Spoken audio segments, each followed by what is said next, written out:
Welcome to our channel. Last lecture में हमने autotrophic nutrition के बारे में किया था और इस लेक्चर में हम हेटरोट्रॉफिक न्यूट्रिशन के बारे में करेंगे।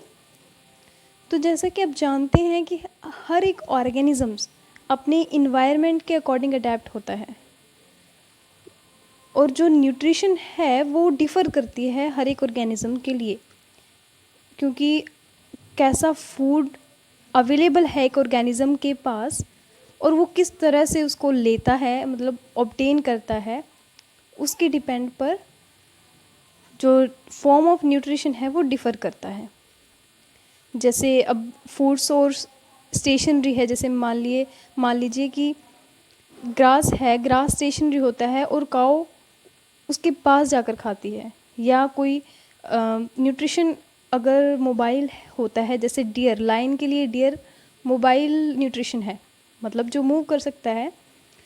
तो इसके डिपेंड पर, इसके बेस पर जो फॉर्म ऑफ न्यूट्रिशन है अलग अलग ऑर्गेनिज्म के लिए अलग अलग होता है। तो जो स्ट्रेटजीज होती हैं जिस बेस पे फूड लिया जाता है एक ऑर्गेनिज्म के द्वारा, उसके बेस पे अगर देखा जाए, पहले हम हेटरोट्रॉफिक न्यूट्रिशन के बारे में करते हैं कि होता क्या है heterotrophic nutrition. It is a nutrition by which organisms depend upon the other organisms for food to survive। कि मतलब हमें पता है कि हेटरोट्रॉफिक न्यूट्रिशन वर्ड हेटरोट्रॉफ से लिया गया है और हेटरोट्रॉफ्स का मतलब है कि जो अपना फूड लेने के लिए दूसरों पर डिपेंड होते हैं, दूसरे ऑर्गेनिजम्स पर। तो इसलिए ये न्यूट्रिशन भी वैसी न्यूट्रिशन होगी कि जो अपने फूड के लिए दूसरे ऑर्गेनिज्म पर डिपेंड करती है, that is called heterotrophic nutrition. तो अलग अलग स्ट्रेटजीज होती हैं कि फूड किस बेस पे लिया जाता है ऑर्गेनिजम्स के द्वारा। उसके बेस पर हम देखेंगे कि some organisms break down the food material outside the body and then absorb it. कि कुछ ऑर्गेनिजम्स होते हैं कि बाहर से उन्होंने फूड लिया और वहीं पे ब्रेक डाउन करके, बॉडी के बाहर ही ब्रेक डाउन करके फिर अपने बॉडी के अंदर अब्जॉर्ब करते हैं। जैसे फंजाई जैसे ब्रेड मॉल्ड्स या ईस्ट हो गया, मशरूम्स हो गया, ये क्या है, अपना जो फूड है वो आउटसाइड ब्रेक करते हैं एंड देन अंदर लेके जाते हैं। और दूसरी तरफ and others take in whole material and break it down inside their bodies. कि दूसरे ऑर्गेनिजम्स क्या होते हैं कि पहले फूड अंदर लेके जाते हैं होल एज अ होल, और फिर अंदर उसको ब्रेक डाउन करते हैं और फिर उसको अब्जॉर्ब कर लेते हैं। अब हमने क्या लिया है, what can be taken in and broken down depends on the body design and functioning. कि हमने किसी ऑर्गेनिज्म ने अपनी बॉडी के अंदर क्या फूड लिया है और वो डिपेंड करता है कि मतलब कैसे वो ब्रोकन डाउन होगा, वो डिपेंड करता है कि बॉडी का डिज़ाइन कैसे है और बॉडी फंक्शन कैसे करती है। जैसे some other organisms derive nutrition from plants और एनिमल्स विदाउट किलिंग दैम।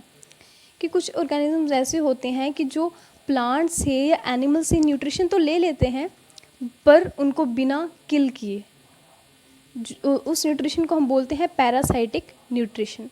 और इसकी एग्जांपल है कॉस्केटा, लाइस, टेपवर्म्स एट्सेट्रा। अब लाइस क्या होती हैं, जुएँ, मतलब जुएँ बिना ऑर्गेनिज्म को मारे अपना न्यूट्रिशन लेती रहती हैं, तो वो पैरासाइटिक न्यूट्रिशन में आएगा।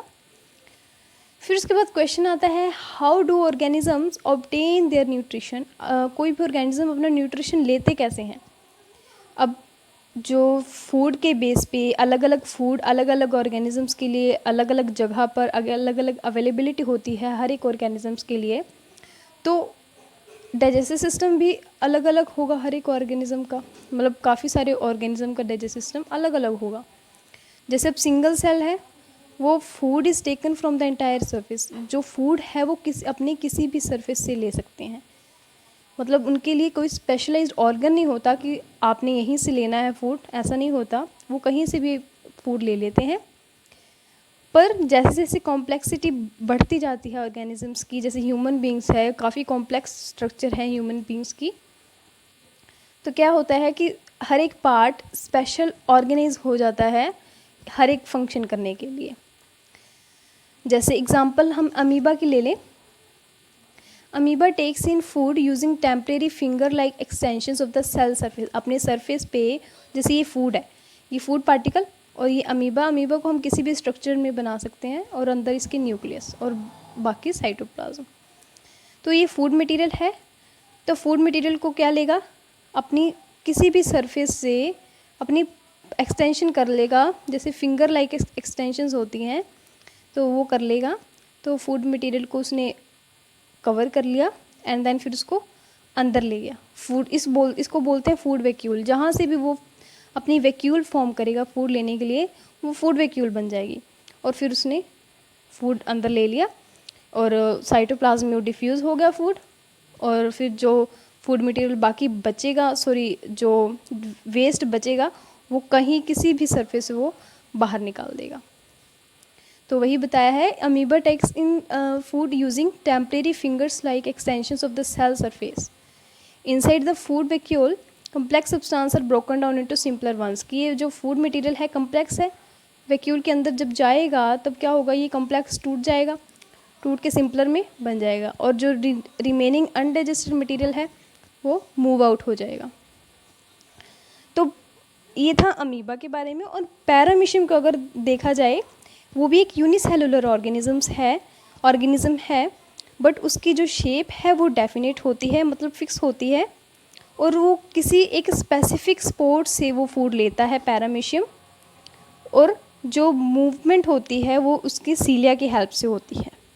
सीलिया होते हैं, उनकी हेल्प से वो मूव करता है, ठीक है। और जो वेस्ट होता है वो अपने स्पेसिफिक स्पोर्ट से आउट कर देता है। तो ये था हेटरोट्रॉफिक न्यूट्रिशन के बारे में, और हमने किया कि कोई भी ऑर्गेनिज्म अपना न्यूट्रिशन कैसे ऑब्टेन करता है इन्वायरमेंट से, जिसमें हमने यूनिसेलुलर के बारे में भी बात की और कम्प्लेक्स के बारे में भी बात की। नेक्स्ट लेक्चर में हम करेंगे कि ह्यूमन बींग्स न्यूट्रिशन कैसे लेते हैं, जो कि काफ़ी लंबा प्रोसेस होता है, तो उनके बारे में पढ़ेंगे।